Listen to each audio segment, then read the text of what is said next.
Hello everyone, কেমন আছো তোমরা সবাই? চলে এসেছি আজকে আবার একটা নতুন ব্লগ নিয়ে। আজকের ব্লগটা হতে চলেছে ট্রাভেল ব্লগ। আমরা গিয়েছিলাম তামিলনাড়ু আর কর্ণাটকের বর্ডারে একটা ছোট্ট গ্রামে। খুব সুন্দর সেই গ্রাম। সেখানে রয়েছে একটা খুব সুন্দর ফলস। একে আবার ইন্ডিয়ান নায়াগ্রা ফলসও বলে। আশা করি তোমরা বুঝে গেছো জায়গাটার নাম। হ্যাঁ, একদম ঠিক ধরেছো। জায়গাটার নাম হোগেনাকাল। ব্যাঙ্গালোর থেকে ওয়ান ডে ট্রিপের জন্য একদম পারফেক্ট প্লেস। তোমরা যদি এই জায়গাটা সম্বন্ধে জানে থাকো তাহলে আমাকে কমেন্ট বক্সে জানিও। আর যদি না জেনে থাকো তাহলে পুরো ভিডিওটা শেষ পর্যন্ত দেখো। বেস্ট টাইম যাওয়ার মোটামুটি অক্টোবর থেকে ফেব্রুয়ারি। এই সময় ফলসে ভালো জল থাকে। সব রকম অ্যাক্টিভিটি তোমরা ভালোভাবে করতে পারবে। যদি তুমি কর্ণাটকা থেকে বা তামিলনাড়ু থেকে ভিডিওটা দেখে থাকো তাহলে প্ল্যান করে ওয়ান ডে ট্রিপের জন্য মাস্ট চলে যেও। খুব মজা পাবে। আর যদি ওয়েস্ট বেঙ্গল থেকে দেখে থাকো তাহলে বলবো কাজের সূত্রে বা বিভিন্ন কাজে তো ব্যাঙ্গালোর আসাই হয়। আসলে অবশ্যই একবার ঘুরে দেখে যেও হোগেনাকাল ফল। ব্যাঙ্গালোর থেকে যেতে মোটামুটি 2.5 আওয়ার সময় লাগে। 4 জনের একটা গ্রুপ নিয়ে আমরা এই পাহাড়ি আঁকাবাঁকা রাস্তা ধরে বেরিয়ে যাই। সারা সপ্তাহের ক্লান্তি যেন এই প্রাকৃতিক সৌন্দর্য দেখে এক মুহূর্তে শেষ হয়ে যায়। তারপর অথেন্টিক সাউথ ইন্ডিয়ান ফুড খেয়ে পৌঁছে যাই আমাদের ডেস্টিনেশনে। তো প্রথমেই আমরা সেফটি জ্যাকেট পরে চলে যাই ফলসের উদ্দেশ্যে। সেখানে আমাদের কোরাকেল রাইড হবে এবং তোমাদেরকে কিছু জিনিস দেখাই। দেখো চারিপাশে ফলসের জলে ভরা, আর তার মাঝে আমাদের আন্টিরা বসে গিয়েছে সুন্দর সুন্দর মুখরোচক স্ন্যাক্স নিয়ে। যেতে যেতে স্ন্যাক্স খেতে খেতে রাস্তাটা অনেকটা ইজি হয়ে যায়।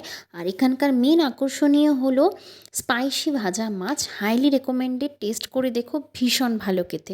তো ফাইনালি আমরা আমাদের আস্তে আস্তে কোরাকেলের উদ্দেশ্যে পৌঁছে যাই। তো এই যে গোলগুলোকে কোরাকেল বলে, তো বাংলাতে যেটাকে চুপড়ি বলে। তো আমরা মোটামুটি 4 জন ছিলাম। 4 জনের 1050 টাকা করে ভাড়া নেয় কোরাকেল রাইডের জন্য। তোমরা যারা সিঙ্গেল বা কাপেল আসবে ভাবছো, চিন্তায় পড়ে গেলে তো ডোন্ট ওয়ারি, চিন্তা করার কিচ্ছু নেই। এখানে তোমাদের মতন আরও অনেক সিঙ্গেল বা কাপেলরা আসে।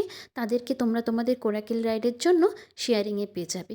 ও বাবা, এ কী কাণ্ড! মিডিল অফ দ্য ফলসে গিয়ে দেখি এক আঙ্কেল চুপড়িতে করে স্ন্যাক্স বিক্রি করছে। এর আগে আমি এরকম দেখেছিলাম কাশ্মীরে। ব্যাস, আর কি চাই বলো! এই শান্ত জলের মধ্যে দিয়ে স্ন্যাক্স খেতে খেতে আমাদের চুপড়িটা আস্তে আস্তে ভেসে যাচ্ছে। দুপাশেরই বড় বড় পাহাড়।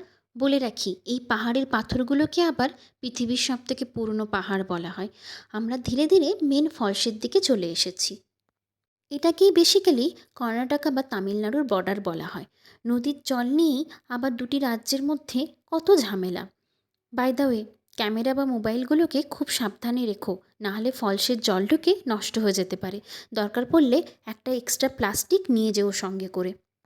সুন্দর গান শুনতে শুনতে আর রাইডিং করতে করতে আমরা অনেকটা চলে এলাম। আর যাতে না বোর হয়ে যাও সেই জন্য আবার এখানে একটা আঙ্কেল কমিটি করে যাচ্ছে। যার যেমন সামর্থ্য আঙ্কেলকে গিয়ে সেরকম বেশ কিছু টাকা দিচ্ছে। আর এখানকার প্রধান বিশেষত্ব হলো রাউন্ড রাউন্ড রাইড। 360 ডিগ্রি অ্যাঙ্গেলে কোরাকেলগুলো বন বন করে ঘুরবে। সে যেন এক আলাদাই অনুভূতি। না বসলে এই অনুভূতি তুমি ফিলই করতে পারবে না। এই যে এই জায়গাটা দেখছো, এইখানে একটা আলাদা ছোট্ট ফলস আছে। যেই ফলসের জলে সবাই স্নান করছে। বলে রাখি, হোগেনাকেল গেলে কিন্তু 2 সেট জামা কাপড় নিয়ে যেও। এবার ফেরার পালা। তবে একটা কথা বলে রাখি, যে ভুলটা আমরা করেছিলাম তোমরা সেটা করো না। তাড়াতাড়ি গিয়ে তাড়াতাড়ি আসার চেষ্টা করবে।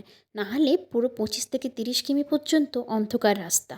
রাতে আবার নাকি ওখানে হাতি বেরোয়। যাই হোক, আমরা তো হাতির দেখা পাইনি, কিন্তু খুব ভালো সারা জীবনের মতন অ্যাডভেঞ্চার নিয়ে বাড়ি ফিরলাম। দেখা হচ্ছে পরের ব্লগে। আমার ব্লগ যদি তোমাদের ভালো লেগে থাকে চ্যানেলটা সাবস্ক্রাইব করে দিও। আজকের মতো টাটা।